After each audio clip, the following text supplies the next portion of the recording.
And I'd like to welcome you to this director's commentary for this season 6 of the Aviators segment on the Pitts. Now, we've had the Pitts on the show in the past with Mike Wiskas and some other pilots flying them. They're not the most uncommon aircraft, especially if you're covering air shows, which we did quite extensively over the previous couple of seasons, as we were also at the same time filming another show that we have entitled Air Boss. So we saw the Pitts a fair bit, but we never really did an aircraft profile on the Pitts itself. So we got a hold of a fellow that's local to us. We are based in the Toronto area, and we got a hold of this fellow named Des Lightbody, who happens to own a Pitts, a pretty sexy-looking Pitts, I think, and he's also an aerobatics instructor. Which, of course, I mean, how do you have a Pitts and not fly aerobatics? I mean, it's crazy. So he's definitely the right guy to talk to. And I thought his interview he's a fun guy to talk to.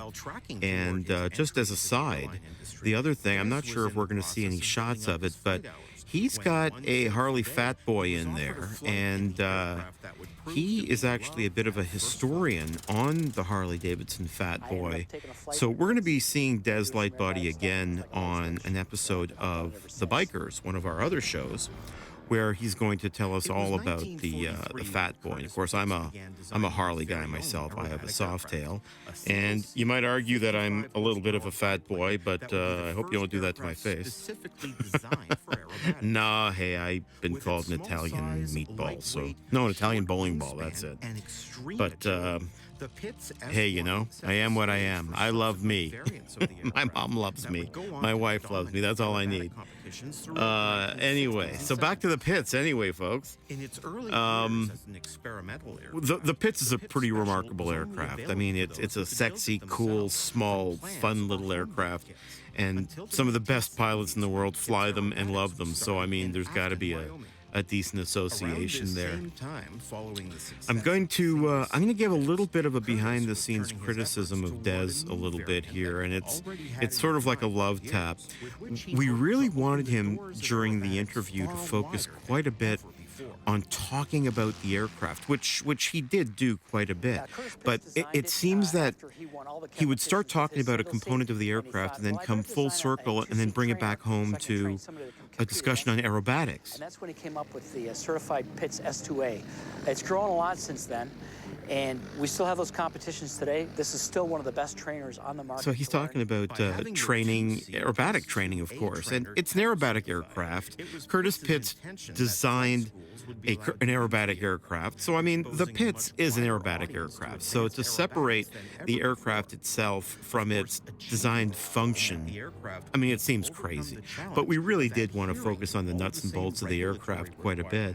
And Des would keep bringing it back to aerobatics. And of course, as you see, he wanted to put on a little bit of a show for us. And I mean, we've seen these maneuvers, and I mean, they're incredible to perform. I certainly can't perform them, and I'm a bit of I don't tolerate G's very well, let's put it that way. So for me to do a loop, forget it. I mean, I can't do it. We have producers and hosts on the show that have flown with the Thunderbirds and do all kinds of crazy things, and they love it. I can tell you that's not me. So when I see these maneuvers, I appreciate them. I think they're remarkable, but I can't do them. But Des really wanted to do them, and he wanted to show us, I think, what he can do and what the aircraft can do. So, of course, we obliged. But we didn't want to do this segment on aerobatics. We didn't want it to be an aerobatic segment. I mean, we've done stuff with some of the best, no disrespect to Des, of course, but I mean, when you film, say, Sean Tucker, and you interview Sean Tucker, and he's dynamic, and he's arguably the best aerobatic pilot on the planet, then, I mean, you can safely say that you've got aerobatics covered if you've talked to Sean Tucker once, not once, but twice, which we have. So, I mean, we really didn't want to talk about aerobatics, Des. And I know that you do it. I know the plane does it, but tell us more about the airplane. We really want to know about the pits, Des. We really want to know about the pits. And he's telling us. I mean, the guy knows about the pits, hands down. The guy knows about the pits.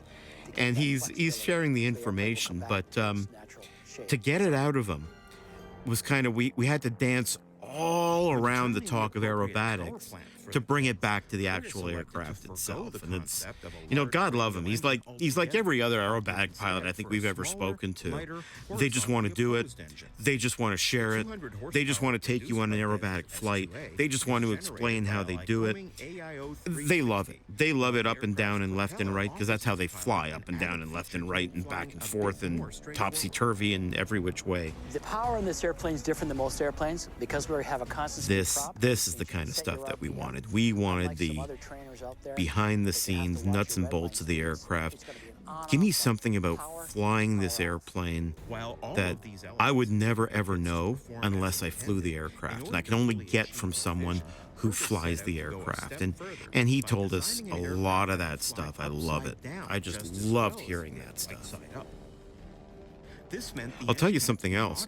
Normally when we film aerobatic performances, now this wasn't really a performance, it's not like it's a show going on, but when we film aerobatic performances, we're in a really, really good position, usually directly in front of the air boss, which is at show center, and you're looking up at probably, I don't know, probably about a 60-degree angle upward.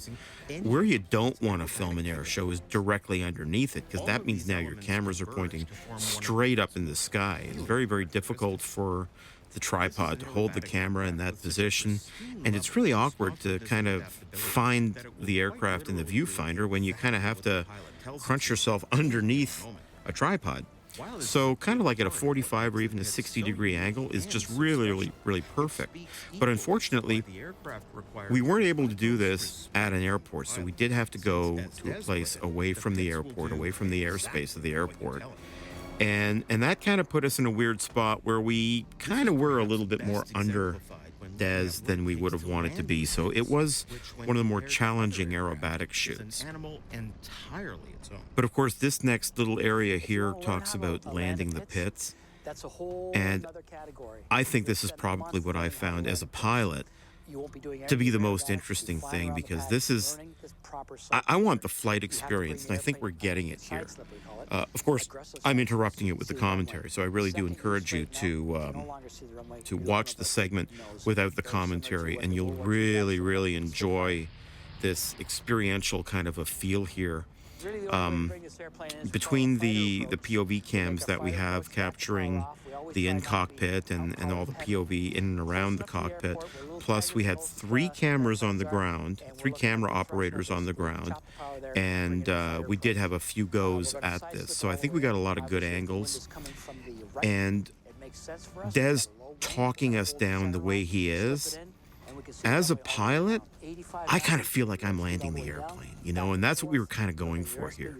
We really want to give you the sense that you are in the cockpit with Des, landing the aircraft, and it's as difficult as Des says it is. And just as the VO said here, the aircraft will do exactly what you tell it to, and will continue to execute that command until you ask it to do something else. What this means is that when landing the plane, knowing when to do something is just as critical as knowing when to leave the plane alone. Save some gas. Yeah, it's not that the plane is tough to fly, Des is telling us. I mean, he's saying that the plane will do what you tell it to do. So if you tell it to zig, it'll zig without hesitation. And if you tell it to zag, it'll zag without hesitation.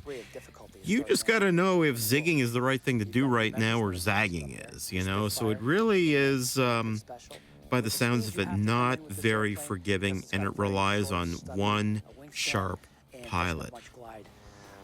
One of our cameramen was like just feet from the runway. And of course, the 2 other ones were also very, very close, but one was right there. And of course, always safe. Safety if I even have to mention it, safety is the most important priority. All the crew of the Aviators, I'd like to say that we're all pilots, but we're not. We're not all pilots. The hosts are all pilots, but I'll tell you, they've been around aircraft a lot, especially our director of photography, Devin Lund, who I think is probably the best in the business. He probably knows more about aviation photography, aviation videography than anyone. And you'll see a lot of our shots that you would swear are Steadicam shots, and they're not. They're Devin, and the guy is just absolutely incredible.